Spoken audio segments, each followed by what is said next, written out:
Arterial supply of the heart. The heart is mostly supplied by the two coronary arteries which arise from the ascending aorta immediately above the aortic valve. The coronary arteries and their branches run on the surface of the heart, lying within the subpericardial fibrofatty tissue. Anatomically, coronary arteries are not end arteries, but functionally they behave like end arteries.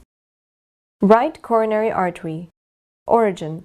The right coronary artery arises from the anterior aortic sinus of the ascending aorta immediately above the aortic valve. Course. After arising from the ascending aorta, the right coronary artery first runs forwards between the pulmonary trunk and the right auricle, and then it descends almost vertically into the right atrioventricular groove, the right anterior coronary sulcus, up to the junction of the right and inferior borders of the heart. At the inferior border of the heart, it turns posteriorly and runs in the posterior atrioventricular groove up to the posterior interventricular groove, and terminates by anastomosing with the left coronary artery. Branches and distribution. Right conus artery. It supplies the anterior surface of the pulmonary conus. Anterior ventricular branches. They are 2 or 3 and supply the anterior surface of the right ventricle.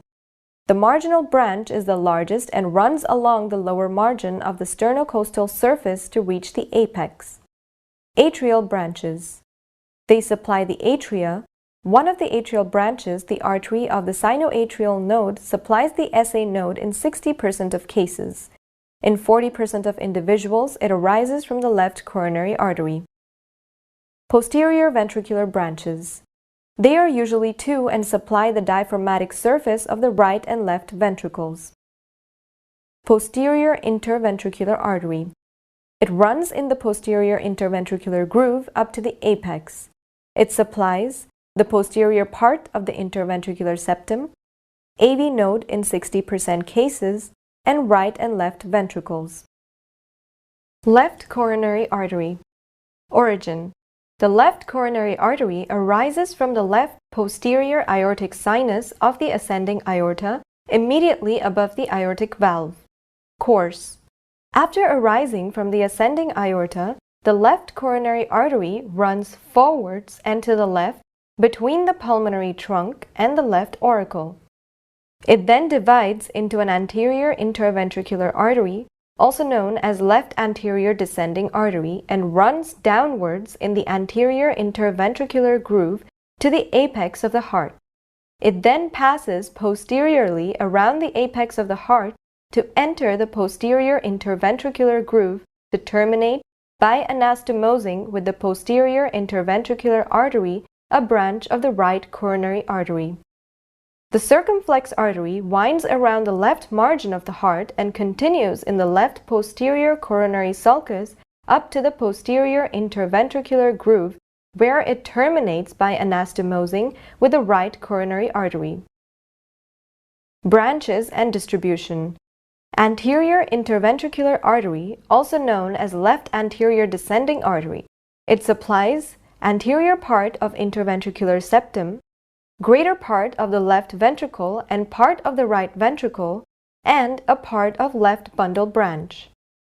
Circumflex artery. It gives a left marginal artery that supplies the left margin of the left ventricle up to the apex of the heart. Diagonal artery. It may arise directly from the trunk of the left coronary artery. Conus artery. It supplies the pulmonary conus. Atrial branches. They supply the left atrium. Clinical correlation. Angina pectoris. If the coronary arteries are narrowed, the blood supply to the cardiac muscles is reduced. As a result, on exertion, the patient feels moderately severe pain in the region of left precordium that may last as long as 20 minutes. The pain is often referred to the left shoulder and medial side of the arm and forearm. In angina pectoris, pain occurs on exertion and relieved by rest. This is because the coronary arteries are so narrowed that ischemia of cardiac muscle occurs only on exertion. Myocardial infarction. A sudden block of one of the larger branches of either coronary artery usually leads to myocardial ischemia, followed by the myocardial necrosis, which is myocardial infarction. The part of heart suffering from myocardial infarction stops functioning and often causes death. This condition is termed heart attack or coronary attack. The clinical features of myocardial infarction are as follows: a sensation of pressure or sinking and pain in the chest that lasts longer than 30 minutes, nausea or vomiting, sweating, shortness of breath, and tachycardia. Pain radiates to the medial side of the arm, forearm, and hand. Sometimes it may be referred to jaw or neck. Sites of coronary artery occlusion. The three most common sites of the coronary artery occlusion are as under: anterior interventricular artery or left anterior descending artery is 40 to 50%, right coronary artery is 30 to 40%, circumflex branch of the left coronary artery is 15 to 20%. An important point to be noted here is that myocardial infarction mostly occurs at rest, whereas angina occurs on exertion. Anterior interventricular artery or left anterior descending artery is most commonly blocked.